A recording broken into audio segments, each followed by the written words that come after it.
विश्व के लगभग सभी प्राचीन सभ्यता में नागों की पूजा को अपनी संस्कृति में स्थान दिया है। नाग पूजा सीरीज के दूसरे एपिसोड में हम दक्षिण अफ्रीका के देश जिम्बाब्वे व जाम्बिया से जुड़े एक वाक़ये के विषय में बात करेंगे।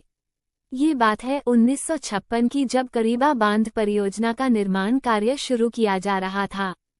टोंगा लोग सदियों से शांतिपूर्ण ढंग से बिना किसी बाहरी संपर्क के क्रोल बनाकर रहते थे। नदी के एक किनारे को उत्तरी रोडोशिया और दूसरे को दक्षिणी रोडोसिया नाम से जाना जाता था, जो अब जाम्बिया और जिम्बाब्वे है। जब परियोजना पर निर्माण कार्य शुरू हुआ, सालों पुराने पेड़ों को उखाड़कर बस्तियां व सड़कें बनाई गई। टोंगा समुदाय की शांति और एकात्मता बिखर गई, उन्हें जबरन वहां से विस्थापित कर दिया गया। उनका विश्वास था उनके देवता, जो न्यामी नाग देवता है, उनके घर व जानवरों की रक्षा करते हैं, इस परियोजना को विफल कर उनकी सुरक्षा करेंगे। करीवा, जो उस घाटी की चट्टान थी जहां बांध की दीवार बनाई जानी थी, टोंगा समुदाय के अनुसार वो उनके नाग देवता न्यामी का घर था। 1957 में जब निर्माण कार्य लगभग पूरा होने वाला था, जाम्बेजी में अब तक की सबसे भयंकर बाढ़ आई, जिसने आंशिक रूप से बने बांध और भारी उपकरणों को बहा दिया। इसमें कई मजदूरों की मौत हुई, जिनके शव रहस्यमयी ढंग से गायब हो गए। बहुत ढूंढने के बाद भी शव नहीं मिले। जब शवों को खोजने के सभी प्रयास विफल हो गए, तब टोंगा समुदाय के आदिवासी बुजुर्गों से मदद मांगी गई, इस विश्वास में कि जाम्बेजी नदी को जितना वहां के लोग समझते हैं, उतना शायद कोई और नहीं। उन आदिवासी बुजुर्गों का कहना था कि यह आपदा उनके नाग देवता न्यामी के क्रोधित होने के कारण आई है और अब उन्हें शांत करने के लिए बलि देनी होगी। इस बात को अंधविश्वास मानकर इस पर ज्यादा ध्यान नहीं दिया। इधर मृतकों के परिजन शवों को लेने आने लगे थे और खोज दल अपने किसी भी प्रयास में सफल नहीं हो रहे थे। अंततः उन्होंने टोंगा समुदाय के बुजुर्गों की वह बात मान ली जिसे पहले अंधविश्वास कहकर ठुकरा दिया था।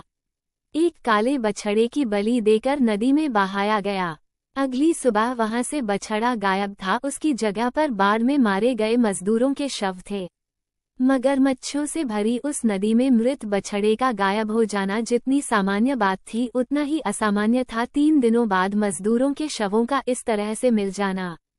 इस आपदा के बाद जब नदी के फ्लो पैटर्न का अध्ययन किया गया तो पाया कि ऐसी बाढ़ 1000 साल में एक बार ही आती है। इसे आधार मानकर निर्माण का कार्य पुनः प्रारंभ किया गया, लेकिन अगले ही बरसात में एक बार फिर बाढ़ आ गई और यह पिछली बार से भी अधिक विकराल थी। इसमें बांध की लगभग पूर्ण हो चुकी दीवार फिर ढह गई। अंततः 1960 में ये परियोजना सफल हुई, जो आज भी जिम्बाब्वे एवं जाम्बिया को बिजली की आपूर्ति कराती है। किंतु आज भी विश्वास और आधुनिकता की यह रस्साकस्सी जारी है। परियोजना के कारण क्षेत्र में आने वाले भूकंपों को टोंगा लोग मानते हैं कि यह उनके देवता न्यामी के प्रयास है अपनी पत्नी से मिलने के। वहीं वैज्ञानिकों का मानना है कि यह करीबा में जमा पानी के भार के कारण है, जो अर्थ क्रस्ट पर दबाव डालता है और भूकंप के झटके महसूस होते हैं। जल स्तर बढ़ने से यह और तीव्र होते हैं। टोंगास अभी भी नदी के तट पर रहते हैं।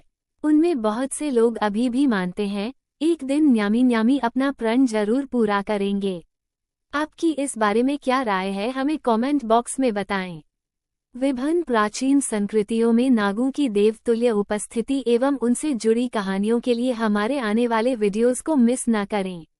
नए वीडियोस के नोटिफिकेशन के लिए चैनल को सब्सक्राइब कर बेल आइकन पर क्लिक करें।